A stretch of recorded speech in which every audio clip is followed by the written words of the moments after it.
In a world ruled by deception, one man vows to uncover the truth, no matter the cost. You think you can hide from me? For Detective Marlowe, the hunt is personal. This city has no room for secrets. Why are you doing this? Because I know the truth, but as the walls close in, the hunter becomes the hunted. How far will I go to destroy myself? This January, truth has a price. Detective Vincent Marlowe sat in his patrol car on a rainy Thursday evening, the windshield wipers slicing through sheets of water that blurred the neon-lit cityscape.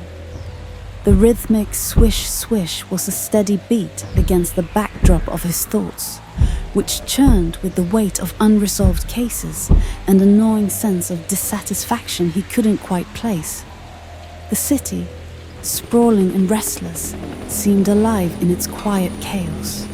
Distant horns blaring, muffled footsteps splashing through puddles, and the faint hum of voices carried by the rain. Marlowe's gaze drifted over the street ahead, his keen eyes scanning for anything out of place. This part of town had seen its share of trouble lately. Robberies, assaults, and an overall sense of lawlessness that thrived under the cover of darkness. His instincts told him tonight would be no different.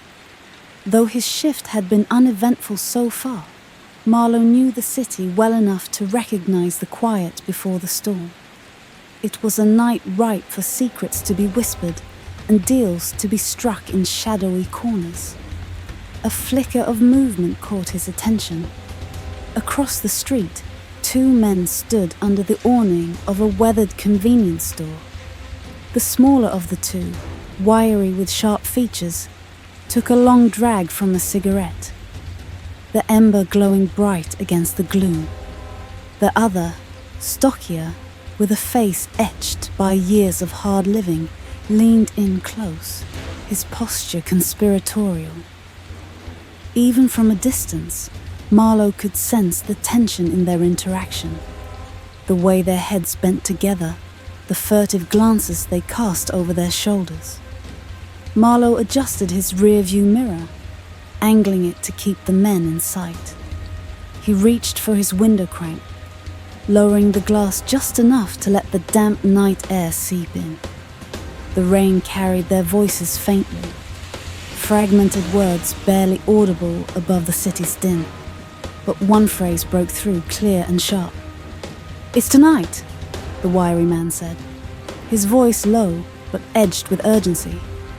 "Over at the Crimson Veil. You sure you're ready?" The stocky man nodded, his expression unreadable. "Yeah, they'll be expecting us around midnight. You got the invite?" "Right here." The wiry man tapped his jacket pocket, glancing around nervously. "But keep it quiet. You know how people talk about that place."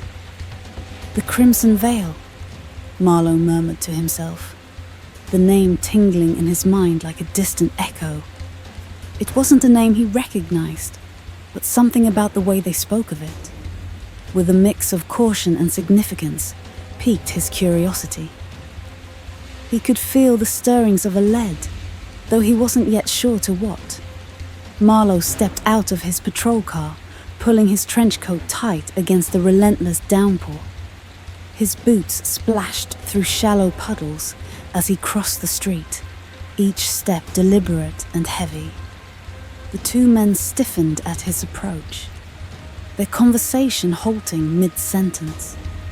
The wiry man's cigarette hung precariously from his lips, a thin wisp of smoke curling upward before the rain extinguished it. "Evening, gentlemen," Marlowe said, his voice low and gravelly, carrying just enough authority to command attention. "What's all this talk about the Crimson Veil?" The stocky man's eyes widened, and he took a half step back, his body language screaming guilt. "It's just a private party. Nothing to do with you, officer." Marlowe's lips curled into a humorless smile, his piercing gaze locking onto the wiry man. Private, huh? Funny how private things tend to spill over into public trouble. Why don't you save us both some time and start talking? The wiry man bristled, his earlier unease hardening into defiance. We're not breaking any laws, just two guys having a conversation. You got no right to harass us. Marlowe's jaw tightened, his irritation flaring. The man's defiance scratched at an old wound, one that hadn't fully healed. Harass? Is that what you call asking questions? You're standing on a public street, discussing something that sounds a lot like organized trouble. Now, do you want to try that tone again? The tension between them thickened, crackling like a live wire. The stocky man shifted uneasily, his gaze darting between his companion and Marlowe. Look, it's just a club, he said quickly, his voice placating. A place for people like us to meet, to be ourselves. That's all. Marlowe's eyes narrowed. People like you? The wiry man stepped forward, his chin jutting out defiantly. Yeah, people like us. You got a problem with that? For a moment, Marlowe was silent, his mind grappling with a surge of anger he couldn't fully explain.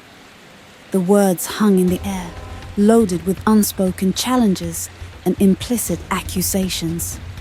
Something about the wiry man's defiance, his refusal to cower, his audacity to claim space, struck a nerve Marlowe hadn't realized was raw. You'd better move along, Marlowe said finally, his voice cold and clipped. Before I find a reason to haul you in. The wiry man opened his mouth to retort, but his companion grabbed his arm, pulling him back. The two men disappeared into the night, their footsteps swallowed by the rain. Marlowe remained under the awning, his coat dripping and his thoughts churning like the storm clouds overhead. Back in his patrol car, Marlowe sat motionless, his hands gripping the steering wheel with a white-knuckled intensity. The confrontation replayed in his mind, each word and gesture dissected under the harsh light of hindsight. The anger that had flared so easily now smoldered into something darker. Shame, perhaps, or regret. Why had he reacted so strongly? The men hadn't been doing anything illegal, hadn't posed a threat. And yet, their words, their tone, their very presence, had clawed at something buried deep within him. His father's voice echoed in his mind, an unwelcome spectre from his past. Weak, his father used to say, his tone dripping with disdain. They'll bring nothing but trouble. Marlowe closed his eyes, his father's words merging with his own thoughts in a cacophony of judgment and self-reproach. Over the years, he'd buried those teachings under layers of professionalism and self-assuredness. But tonight, they had resurfaced, raw and unfiltered. The realization unsettled him. The rain intensified, drumming against the roof of the car like a relentless reminder of the storm brewing within him. He wanted to dismiss the encounter as meaningless, a fleeting moment with no real consequence. But he couldn't shake the feeling that it meant something more, that it was the start of a thread unraveling, one he wasn't sure he wanted to follow. As Marlowe drove aimlessly through the rain-slicked streets, the name, the Crimson Veil, echoed in his mind. He told himself it was a dead end, a distraction from more pressing cases. But the name lingered, gnawing at him like an itch he couldn't scratch.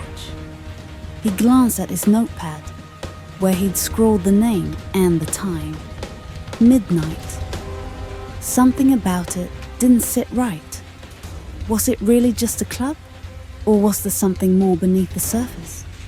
Something that connected to the city's underbelly, or perhaps even to him. The city skyline loomed in the distance, its lights reflecting off the wet pavement like fractured stars. Somewhere out there, answers waited. But with them came questions Marlowe wasn't ready to ask. Questions about the city, about the people in it, and about himself. As he turned a corner, his grip on the wheel tightened. He knew one thing for certain. The Crimson Veil wasn't just another lead. It was a doorway. And once opened, it might reveal things he'd spent his whole life trying to keep hidden.